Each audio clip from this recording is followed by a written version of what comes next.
Hello students, welcome to the lecture on Consumer Protection Act, and after this lecture we will be able to learn the following objectives. Explain the right of consumer, describe the consumer protection councils, explain the dispute redressal agencies. Consumer rights are an integral part of lives, like the consumerist way of life. We have all made use of them at some point in daily lives. Consumer Protection Act 1986 is an important act in the history of the consumer movement in the country.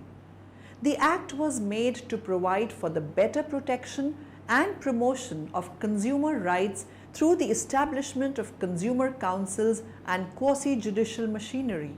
Under the Act, consumer disputes redressal agencies have been set up throughout the country with the district forum at the district level, state commission at the state level, and national commission at national level. Rights of consumers. A consumer or buyer is defined as one who buys, uses, maintains, and disposes of products and or services. What is consumer rights law? This legal area encompasses a large body of laws enacted by the government to protect consumers by regulating many of the following business transactions and practices. The Consumer Protection Act gives 8 rights to consumers. The right to disclosure and information. Consumers must be provided with the facts needed to make informed choices and ensure their protection against dishonest or misleading advertising and labeling. The right to choice. Consumers should be able to choose from a range of products and services offered at competitive prices with the assurance of satisfactory quality. The right to representation. Consumer interests should be represented in the making and execution of government policy and development of products and services. The right to redress. Consumers must receive a fair settlement of just claims, including compensation for misrepresentation or shabby goods or services. The right to safety. From a trade and industry perspective, consumers should be protected against production processes and products and services that are dangerous to health or life. How does the Consumer Protection Act protect consumers' rights? The Consumer Protection Act 1986 was enacted for better protection of the interest of consumers. It enshrines the following rights of consumers. Rights to be protected against the marketing of goods and services which are hazardous to life and property. Right to be informed about the quality, quantity, potency, purity, standard, and price of goods or services so as to protect the consumers against unfair trade practices. Right to be assured, wherever possible, access to a variety of goods and services at competitive prices. Right to seek redressal against unfair trade practices or unscrupulous exploitation of consumers. Right to consumer education. Methods of consumer protection. The following methods can be adopted for protection of consumers. Self-regulation by business. Business exists to serve consumers. There is a growing realization that business should provide good quality products at reasonable prices. Consumer association. Consumers themselves should insist on value for money spent and ensure their rights. They should organize and unite by forming consumer associations. Consumerism. Consumerism is a social force aimed at protecting the consumers by exerting moral and economic pressure on business community. It is an organized movement of consumers. Legislative measures. Government of India has taken several legislative measures for the protection of consumers. Some of the legislative measures are as under. The Sale of Goods Act 1930, the Agriculture Produce, Grading and Marketing Act 1937, the Drugs and Cosmetics Act 1948, the Drugs Control Act 1950, the Drugs and Magic Remedies Objectionable Advertisements Act 1953, the Prevention of Food Adulteration Act 1954, the Essential Commodities Act 1953, the Standard of Weights and Measures Act 1956, the Trade and Merchandise Marks Act 1958, the Consumer Protection Act 1986, the Indian Patents and Designs Act, the Consumers Protection Act 1986. The Consumer Protection Act came into force on July 1, 1987. It provides enormous powers to consumers and consumer organizations against unscrupulous businessmen. History. Consumer protection as known today has roots even in the daily lives of the Stone Age cavemen. Today's consumerism finds its origin in the late 19th and early 20th century marketplace in the United States. The United States Congress made history in 1872 by enacting the very first of its kind consumer protection law. The passage of the Sherman Antitrust Act passed by the US Congress in 1890 was the next feather in the cap of consumerism. In 1906, the US Congress passed the Pure Food and Drug Act, which, along with the Shirley Amendment, curbs sellers from selling adulterated food. In December 1986, the Consumer Protection Act was reluctantly passed by the Indian government to protect the consumers. Objects. The Consumer Protection Act seeks to provide speedy and inexpensive redressal to the grievances of consumers. It is designed to protect the rights and interests of consumers. Consumer Protection Council. The Consumer Protection Act postulates establishment of consumer protection councils at the central and state levels for the purpose of spreading consumer awareness. The objects of the councils, as per the Act, shall be to promote and protect the rights of the consumers, such as the right to be protected against the marketing of goods and services which are hazardous to life and property, the right to be informed about the quality, quantity, potency, purity, standard, and price of goods or services as the case may be, so as to protect the consumer against unfair trade practices. The right to be assured wherever possible access to a variety of goods and services at competitive prices. The right to be heard and to be assured that consumers' interests will receive due consideration at appropriate forums. The right to seek redressal against unfair trade practices or restrictive trade practices or unscrupulous exploitation of consumers. The right to consumer education. These councils are meant to be set up at the state and central levels and will be classified as the Central Consumer Protection Council, the State Consumer Protection Council, District Consumer Protection Council, the Central Consumer Protection Council. The central government is required to constitute the Central Consumer Protection Council by notification on the date specified in it. The minister handling consumer affairs in the central government will be the chairman of the council. Some of the objects of the Central Council are to protect the following rights of the consumers. Consumer education. Seek redress against unfair trade practices. Marketing of hazardous goods and services. Access to a variety of goods and services at competitive prices. Information about quality, quantity and purity of goods or services. The State Consumer Protection Council. The State Council will be established by the state government by notification on the date mentioned in it. The minister who handles consumer affairs in the state government will be the chairman of the council. The state government shall, by notification, create a council for every district. District Consumer Protection Council. In order to promote and protect the rights of consumers within the district, the Consumer Protection Act provides for the establishment of a District Consumer Protection Council in every district. It shall consist of the collector of the district as its chairman and such number of other official and non-official members representing such interests as may be prescribed by the state government. Dispute redressal agencies.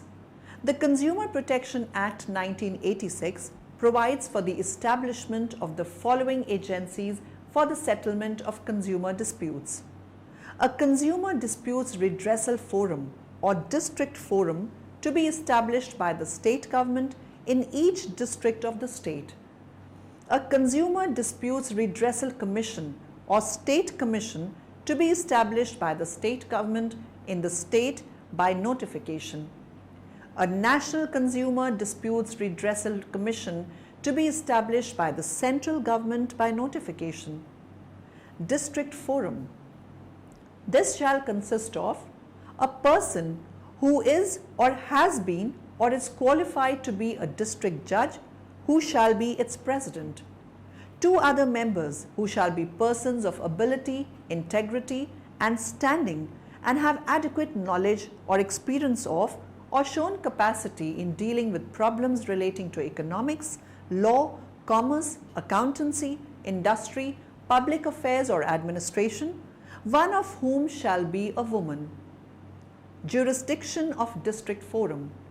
The district forum shall be jurisdiction to entertain complaints where the value of goods or services and the compensation, if any, claimed does not exceed rupees 5 lakhs. A complaint shall be instituted in district forum within the local limits of whose jurisdiction. Manner in which complaint shall be made. A complaint may be filed with a district forum by the consumer to whom such service is provided or is agreed to be provided, any recognized consumer association, whether the consumer to whom the service is provided or is agreed to be provided is a member of such association or not. One or more consumer, where there are numerous consumers having the same interest with the permission of the district forum on behalf of or for the benefit of all consumers so interested. The central or the state government. Procedure on receipt of complaint. The district forum shall, on receipt of a complaint, refer a copy of such complaint to the opposite party, directing him to give his version of the case within a period of 30 days or such extended period not exceeding 15 days as may be granted by the district forum. Where the opposite party, on receipt of a copy of the complaint, denies or disputes the allegations contained in the complaint, or omits or fails to take any action to represent his case within the time given by the district forum, the district forum shall proceed to settle the consumer dispute. Where the opposite party admits the allegation made by the complaint, the district forum shall decide the complaint on the basis of the case and documents present before it. If, during the proceedings, the district forum fixes a date for hearing of the parties, it shall be obligatory on the complainant and opposite party or its authorized agent to appear before the district forum on such date. Where the complainant or his authorized agent fails to appear before the district forum on such day, the district forum may, in its discretion, either dismiss the complaint in default or, if a substantial portion of the evidence of the complainant has already been recorded, decide it on merits. Powers of civil court to district forums. The summoning and enforcing attendance of any defendant or witness and examining the witness on oath. The discovery and production of any document or other material object producible as evidence. The reception of evidence on affidavits. The requisitioning of the report of the concerned analysis or test from the appropriate laboratory or from the appropriate laboratory or from any other relevant source. Issuing of any commission for the examination of any witness. Finding of the district forum. After the proceeding conducted, the district forum shall issue an order to the opposite party directing him to do one or more of the following things, namely, to remove the defect pointed out by the appropriate laboratory from the goods in questions, to replace the goods with new goods of similar descriptions which shall be free from defect, to return to the complainant the price, or as the case may be, the charges paid by the complainant, to pay such amount as may awarded by it as compensation to the consumer for any loss or injury suffered by the consumer, to remove the defects or deficiencies in the services in question, to discontinue the unfair trade practice or the restrictive trade practice, or not to repeat them, not to offer the hazardous goods for sale, to withdraw the hazardous goods from being offered for sale. Appeal against orders of the District Forum. Any person aggrieved by an order made by the District Forum may appeal against such order to the State Commission within a period of 30 days from the date of the order. The State Commission may entertain an appeal after 30 days if it is satisfied that there was sufficient cause for not filing it within that period. State Commission. It shall consist of a person who is or has been judge of a high court appointed by the state government, who shall be its president, 2 other members with qualifications and experience as for District Forum within the state. Procedure of hearing appeal by State Commission. The procedure for hearing of appeals by the State Commission has been prescribed by the state rules framed by the states, which are almost identical for each state. Appeal may be decided ex parte in case the opposite party fails to file a reply to the appeal and or fails to appear himself or through his agent, advocate on the date fixed. Appeals against orders of State Commission. Any person aggrieved by an order made by the State Commission may appeal against such order to the National Commission within a period of 3 days. The National Commission may entertain an appeal after 30 days if it is satisfied that there was sufficient cause for not filing it within that period. National Commission. This shall consist of a person who is or has been a judge of the Supreme Court, to be appointed by the central government, who shall be its president. Other members' qualification. As for District Forum State Commission, one of whom shall be a woman.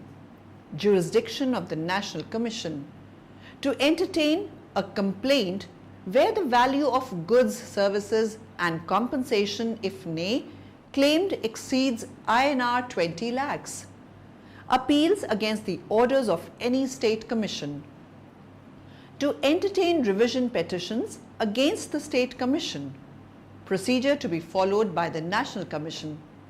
A complaint containing the following particulars shall be presented by the complainant in person or by his agent to the National Commission: the name, description and the address of the complainant, the name, description and address of the opposite party or parties, as the case may be, so far as they can be ascertained, the facts relating to the complaint and when and where it arose, documents in support of allegations contained in the complaint. The remaining procedure is similar to that for State Commission. Appeal against orders of the National Commission. Any person aggrieved by an order made by the National Commission may appeal against such order to the Supreme Court within 30 days from the date of the order. The Supreme Court entertains an appeal after 30 days if it is satisfied that there was sufficient cause for not filing it within that period. Limitation period. The District Forum, the State Commission or the National Commission shall not admit a complaint unless it is filed in within 2 years from the date on which the cause of action has arisen. Dismissal of frivolous or vexatious complaints. Where a complaint instituted before the District Forum, the State Commission or the National Commission is found to be frivolous or vexatious, it shall dismiss the complaint and make an order that the complainant shall pay to the opposite party such cost not exceeding INR 10,000 as may be specified in the order. Penalties. Where a person against whom a complaint is made or the complainant fails or omits to comply with any order made by the district forum, the state commissions, as the case may be, such person or complainant shall be punishable with imprisonment for a term which shall not be less than 1 month, but which may extend to 3 years. And also with fine which shall not be less than 2,000 rupees, but which may not extend to INR 10,000 or with both. Consumer Protection Councils. The Act provides for the establishment of the Central Consumer Protection Council, the State Consumer Protection Council. Objectives of the Council shall be to promote and protect the rights of the consumers, such as the right to be protected against the marketing of services which are hazardous to life and property, the right to be informed about the quality, quantity, potency, purity, standard and price of services so as to protect the consumer against unfair trade practices, the right to be assured, whenever possible, access to a variety of services at competitive prices, the right to be heard and to be assured that consumers' interest will receive due considerations at appropriate forums, the right to seek redressal against unfair trade practices or restrictive trade practices or unscrupulous exploitation of consumers. National Consumer Disputes Redressal Commission, NCDRC. The Act empowers the central government to establish a National Consumer Disputes Redressal Commission. It is headed by a sitting or retired judge of the Supreme Court of India. The National Commission shall have jurisdiction to entertain complaints where the value of the goods or services and compensation, if any, claimed exceeds rupees 1 crore and appeals against the orders of any state commission. Call for the records and pass appropriate orders in any consumer dispute which is pending before or has been decided by any state commission where it appears to the National Commission Consumer Protection and Consumerism in India. Plight of the Indian consumer. An examination of the important problems facing the Indian consumer would make clear the need for more effective government intervention and consumer movement to safeguard consumer rights. The following factors make the plight of the Indian consumer miserable. Short supply of many goods and services, especially of essential items, is a very serious problem afflicting the Indian consumer. Many products with which consumers in advanced countries are quite familiar are still new to a very large segment of the Indian consumers. The unfamiliarity of the consumers with product features makes the sale of substandard, inferior or even defective products easier in India than in advanced countries. Due to low literacy levels and unsatisfactory information flows, the Indian consumers by and large are not conscious of all their rights. Consumerism in India is not well organized and developed. Though there are a number of laws to safeguard the interests of consumers, they are not effectively implemented and enforced to achieve the objectives. Summary. Now in the end, let us summarize what we have learnt in this lecture. A consumer or buyer is defined as one who buys, uses, maintains and disposes of products and or services. The Consumer Protection Act enumerates for formulation of consumer protection councils at the central, state and district levels with an objective to protect the rights and interests of the consumers. The Consumer Protection Act 1986 was enacted for better protection of the interest of consumers. The main purpose of the Consumer Protection Act 1986, as the name suggests, is to protect the rights of the consumers. A consumer disputes redressal forum or district forum to be established by the state government in each district of the state.